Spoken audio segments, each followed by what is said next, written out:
Anne-Virginie et Christina m'ont demandé, dans l'organisation de ce forum, de parler de leadership et de conscience, ou de conscience et de leadership.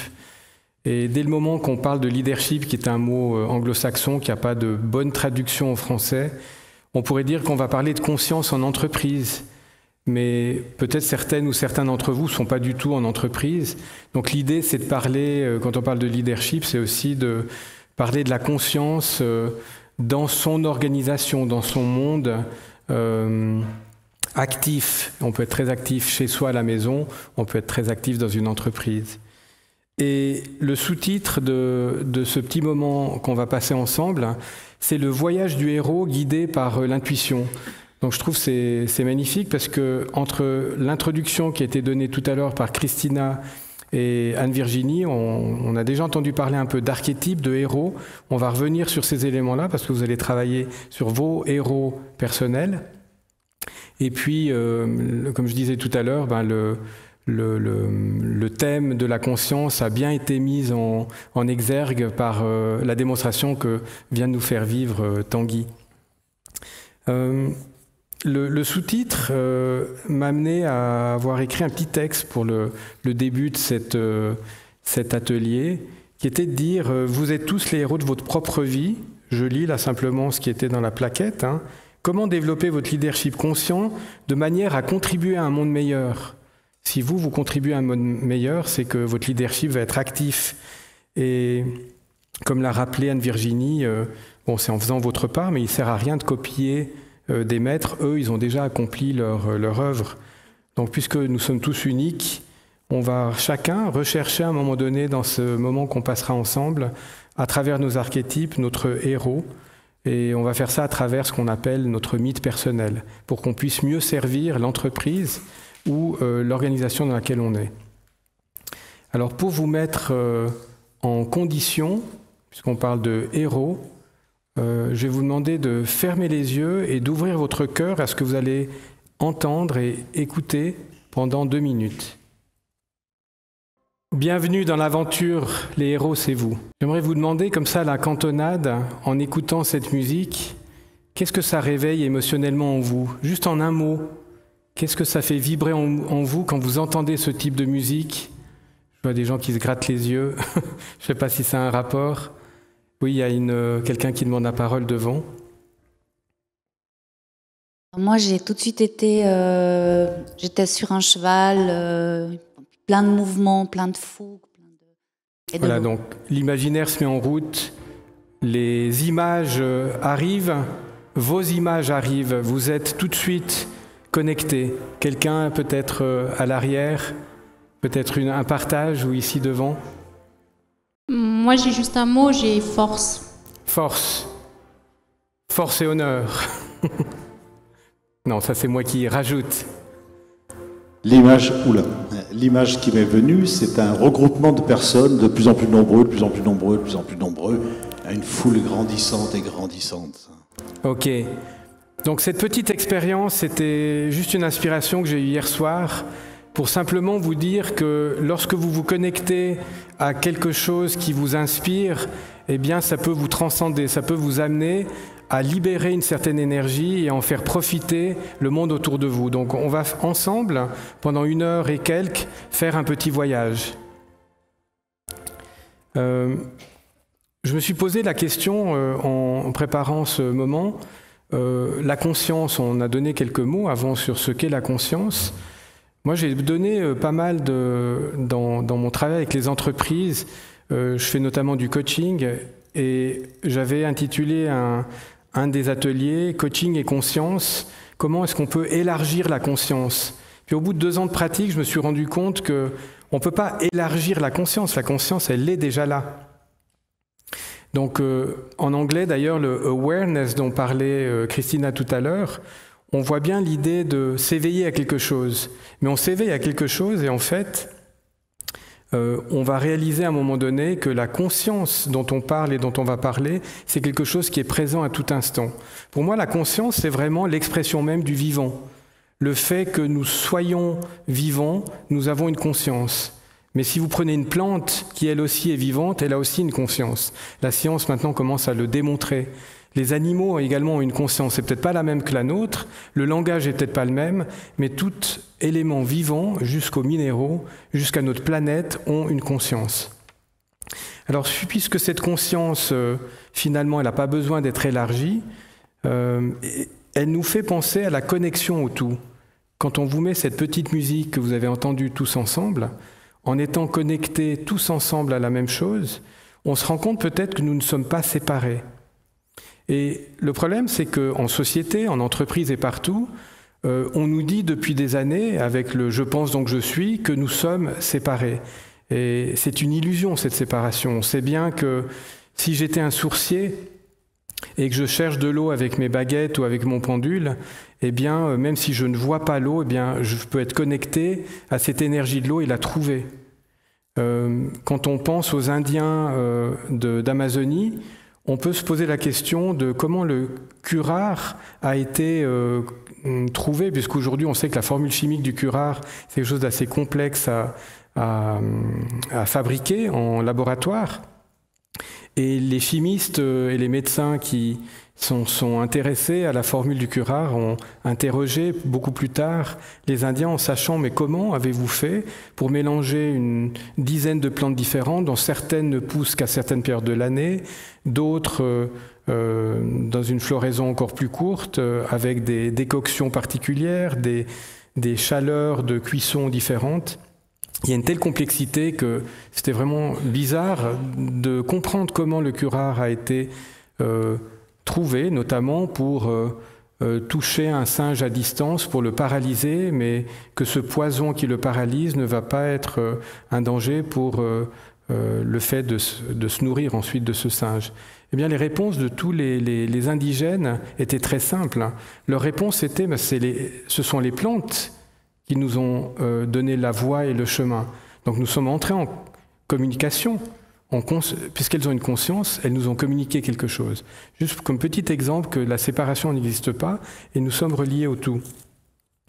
D'ailleurs, quand on parle de physique quantique aujourd'hui, Deepak Chopra a bien décrit les niveaux. Dans le niveau physique, la matière, là j'ai bien un sol sous mes pieds, on est dans le monde physique.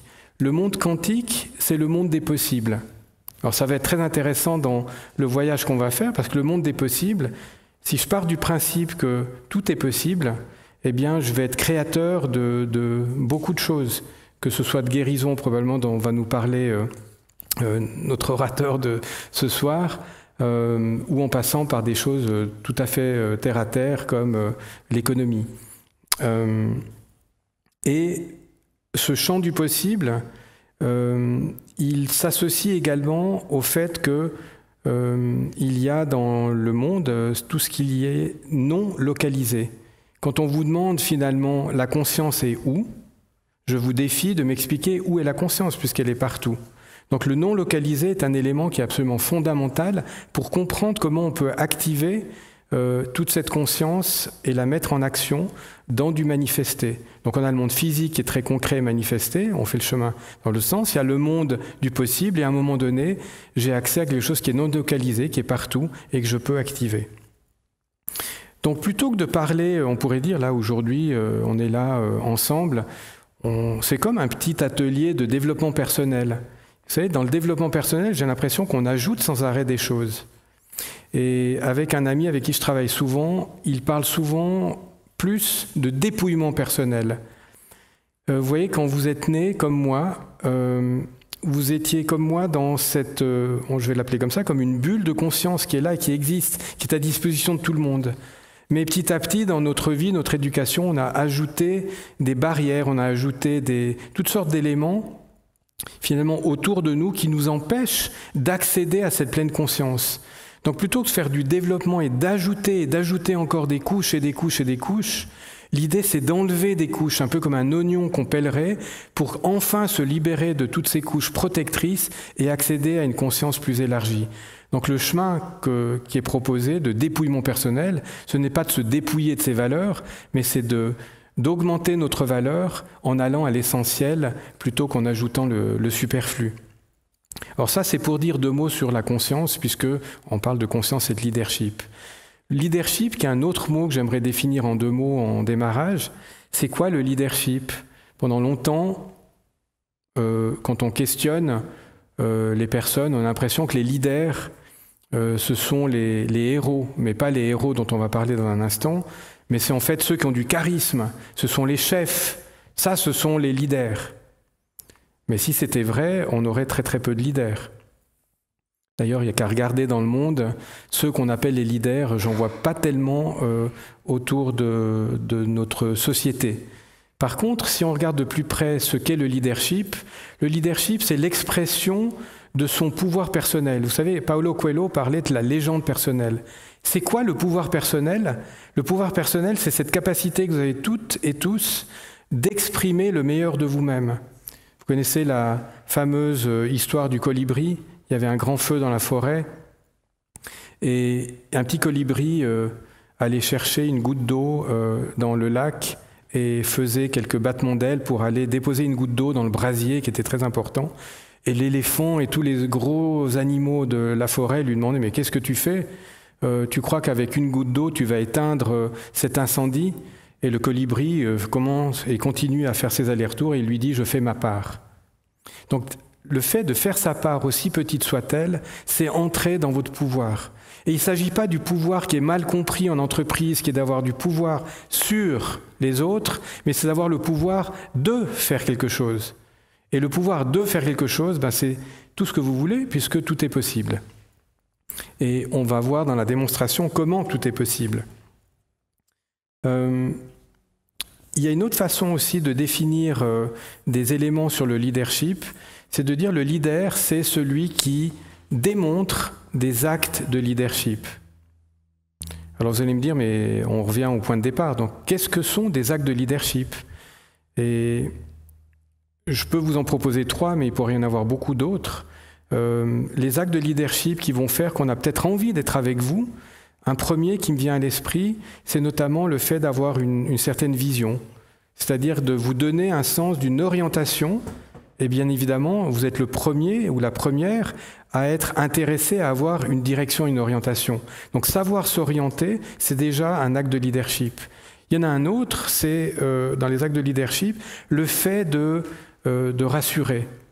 Si vous êtes capable dans une communauté d'amener une forme de sécurité, eh bien cette sécurité va faire qu'on a envie d'être avec vous, parce qu'avec vous, moi je me sens en sécurité.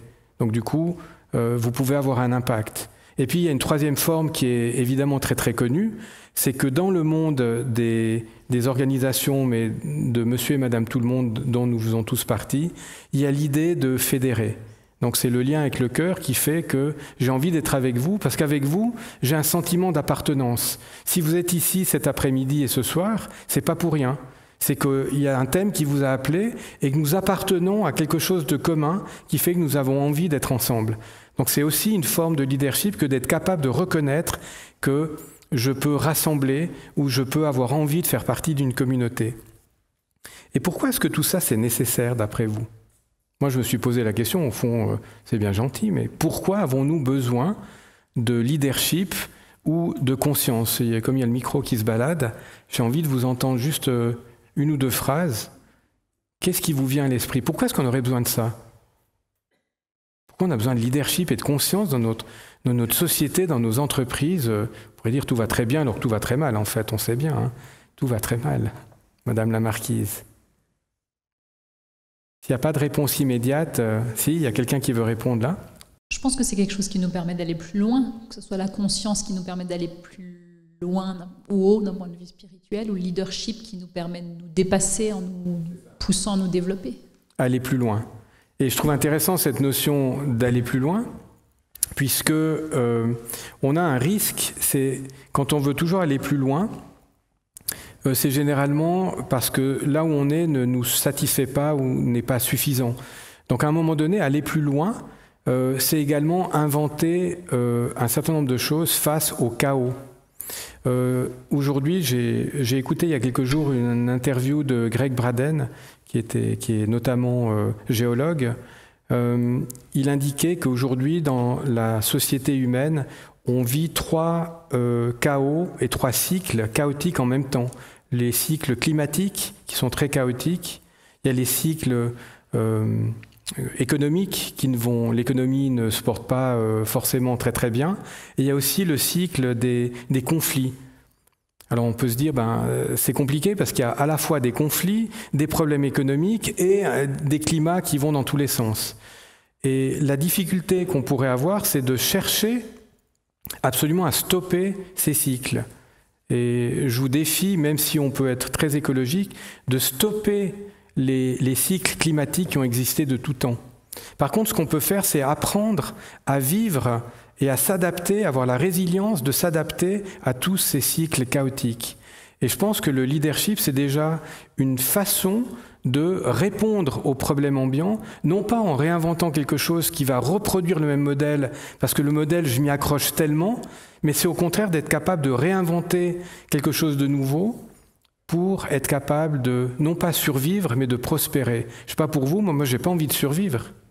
Moi j'ai envie de vivre et de prospérer. Il n'y a aucune raison qu'on soit dans la survie. Donc quelque part, j'ai été très intéressé par l'ouvrage pour ceux qui le connaissent, Michael Brown, qui parle de la présence. Et dans son livre, il décrit quelque chose d'extrêmement intéressant. C'est notamment sur le fait qu'on a tendance à vouloir, quand on parle de sa santé, de vouloir récupérer. En anglais, on parle to recover. To recover, c'est faire en sorte de récupérer et d'être à nouveau en santé. Mais si vous écoutez l'anglais, recover, ça veut dire couvrir à nouveau. Donc en fait, je ne suis pas en train de progresser, pour reprendre les mots de votre collègue ici assise, on veut progresser, on veut aller plus loin. Si je ne fais que recouvrir, en fait, je mets un sparadrap, je mets quelque chose qui ne va pas vraiment soigner. Et la voie qui serait plus juste, c'est to discover, de découvrir. Pour découvrir, on va dévoiler, c'est-à-dire on va enlever les pelures dont je parlais tout à l'heure pour aller à l'essentiel. Donc c'est ça qu'on va chercher à faire, c'est-à-dire à découvrir. Et dans cet essentiel, on va peut-être se rencontrer. Et quand on se rencontre soi-même, il y a fort à parier, puisqu'on fait partie d'une conscience collective, on va rencontrer l'autre. Alors, qu'est-ce que ça veut dire tout ça? C'est que plutôt que de rentrer simplement dans les mouvements contre lesquels je n'ai rien, qui sont des mouvements de mieux-être, qui nous disent qu'on doit se sentir mieux, la proposition de Michael Brown, c'est pas de se sentir mieux, mais c'est de mieux sentir. Mieux sentir, c'est la voix du chaman. Mieux sentir, c'est la voix de ceux qui ont cette sensibilité, qui sont capables d'entendre le subtil. Et dans un instant, puisque on parle du voyage du héros guidé par l'intuition, l'intuition, c'est justement cette ressource qui nous permet d'entrer en connexion avec ce subtil qui nous envoie, depuis cette conscience universelle, des messages. Donc l'expérience qu'on va faire, c'est explorer par notre écoute des signes subtils cette conscience qui va nous guider dans le meilleur chemin pour découvrir.